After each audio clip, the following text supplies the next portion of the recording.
Hi guys, for today's video ay magluto tayo ng ginisang labong. Ito yung pinakuluan ko to last day. Hindi ko nalutoan. Lutuin ko to ngayon.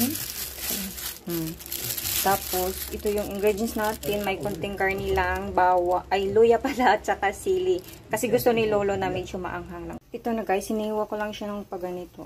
Una, isangkot sa muna natin ang karni. Pag ganito na, igisa natin ang luya at sili. Lutuin lang to, yung aroma ng luya lalabas. Tapos isunod yung maraming gabong. Labuin lang ng maayos. Maglagay tayo ng kunting soy sauce. Kunting asin. Tsaka MSG. Haluin lang.